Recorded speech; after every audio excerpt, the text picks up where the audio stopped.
Aujourd'hui, on vient ouvrir une fenêtre sur notre première programmation. Depuis l'automne, on a rencontré de nombreux artistes, on a voyagé, on a mené toutes sortes de réflexions. Puis enfin, on peut vous dire qu'il y aura un festival, un FTA à sa pleine mesure, avec des créations québécoises et enfin le retour d'une programmation internationale. Et en ce moment, pendant que les projets se préparent, qu'ils s'inventent, qu'ils se répètent, la réouverture des théâtres nous met vraiment le cœur en joie. Il y a donc énormément de gens qui, en ce moment même, travaillent à réaliser cette édition du festival, d'un grand festival en présentiel, dans les salles de spectacle et dans l'espace public. Il y a les artistes, évidemment, l'équipe du FTA, mais aussi les travailleurs et les travailleuses de la culture, les techniciens, les techniciennes, toute une communauté de partenaires autour du FTA. Et c'est vraiment ces liens, ces relations et ces alliances-là qui rendent possible le festival. Aussi, avant même de commencer à parler des spectacles, on voulait exprimer toute notre gratitude à l'égard de ces personnes qui nous accompagnent jusqu'au printemps prochain. Mais commençons par le commencement, par le spectacle d'ouverture. Il s'agit de Réincarnation de Kudus Onikeku, un danseur et chorégraphe nigérian qui a grandi à Lagos et qui, tout en faisant ses premières chorégraphies en France, où il a aussi fait des études, s'est assuré une forte présence artistique sur le continent africain.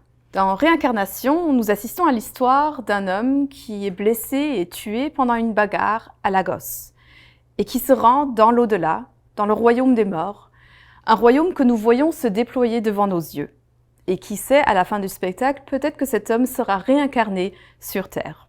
Un spectacle de grande envergure avec 10 danseurs et danseuses, avec 2 musiciens, dans un style chorégraphique expressif, ludique et virtuose qui se nourrit tout à la fois des danses urbaines et de la danse contemporaine. Un spectacle que nous présentons en collaboration avec la Place des Arts. Ouvrir le festival pour la première fois avec un spectacle africain, c'est symboliquement vraiment important pour nous. Et on espère pouvoir se tourner souvent vers l'Afrique, vers le continent africain, puisque c'est un immense bassin d'imaginaire. Le spectacle dont je vous parle maintenant fait le lien entre l'Afrique et l'Amérique. Il s'agit de M'appelle Mohamed Ali. C'est signé par le Congolais Dieudonné Nyanguna. Et ça raconte le parcours, le quotidien d'un homme de théâtre africain, ses luttes, ses résistances, entrecroisées avec celles de Mohamed Ali. L'entrecroisement de ces voix-là a donné l'idée à la compagnie québécoise La Sentinelle, ça c'est Linz Dantis, Tatiana Zinga-Botao et Philippe Racine, de créer un oratorio où ils rassemblent 8 acteurs et une actrice, des acteurs-actrices afrodescendants qu'on voit pas souvent ensemble sur les scènes. Ce spectacle est présenté en partenariat avec le théâtre de Katsou. En tant que spectatrice aguerrie, nous aimons beaucoup les spectacles qui réimaginent l'emplacement du public dans les salles. Et c'est le cas notamment pour Make Banana Cry, créé par Andrew Tay et Stephen Thompson, qui ont rassemblé autour d'eux des artistes de la diaspora asiatique au Canada, en France et aux États-Unis.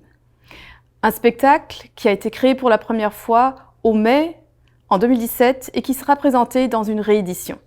Dans cet univers, un défilé a lieu, un défilé déconstruit et subverti, où les artistes rassemblent certainement une centaine de vêtements et d'objets avec une connotation asiatique, pour se réapproprier et déconstruire les stéréotypes dans un jeu grinçant avec les clichés identitaires qui peuvent exister dans nos têtes. Et nous la présenterons en collaboration avec l'UQAM. Je vous parle maintenant d'un théâtre documentaire qui est signé par Adeline Rosenstein. Ça s'appelle Laboratoire Poison. Et oui, c'est un grand spectacle européen signé par une femme. Elle a rassemblé autour d'elle toute une troupe d'actrices et d'acteurs qui ont des parcours, des profils différents, des origines différentes. Et ensemble, ils s'attardent à démystifier les mécanismes de la résistance historique. Donc, le premier chapitre, ce sont les partisans communistes au retour des camps de concentration. Le deuxième chapitre, ce sont les résistants français qui sont engagés dans la guerre d'Algérie. Et le troisième chapitre, il s'agit d'une étude de l'assassinat de Patrice Lumumba, qui est donc le premier président élu démocratiquement en République démocratique du Congo. Et donc, dans cette pièce, comme dans l'histoire d'ailleurs, on confond parfois les mécanismes de la résistance avec ceux de l'oppression. Il va y avoir des trahisons et on va chercher les clés de l'histoire. On va chercher à tirer quelques leçons. Et ce qui est formidable, c'est que le théâtre d'Adeline Rosenstein plonge dans la complexité, mais jamais elles ne se prennent au sérieux. Il y a un rire immense qui parcourt chaque scène. C'est un spectacle qui est présenté en partenariat avec la Place des Arts. Et pour terminer, nous allons vous parler d'un spectacle auquel vous n'échapperez pas parce qu'il a lieu en plein centre-ville. C'est une installation monumentale, gratuite et accessible à toutes et à tous dans l'espace public sur la nouvelle esplanade tranquille. Il s'agit de Holoscenes ou Holocene de l'artiste états-unien Lars Jan. Et nous allons présenter ce spectacle avec le soutien de la Fondation Cole et du partenariat du Quartier des spectacles.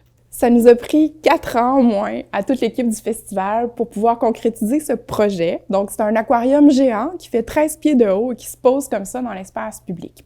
Et donc, dans cette sculpture vivante qui se déroule pendant 5 heures, une scène après l'autre met en jeu un interprète dans un quotidien. Et soudainement, le bassin se remplit d'eau et cette crue vient influencer, déplacer, déranger les mouvements de l'interprète.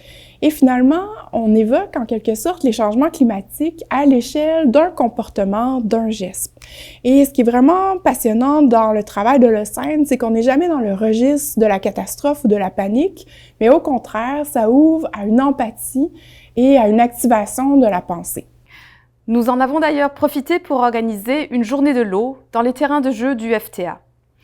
Toute une journée de conversation et de débat avec entre autres des activistes allochtones et autochtones, avec l'artiste Lars Jan, mais aussi d'autres artistes de la programmation, dont les spectacles parlent d'eau, de barrages, de fleuves, de mammifères marins, de tout cet écosystème complexe de l'eau qui assure notre survie.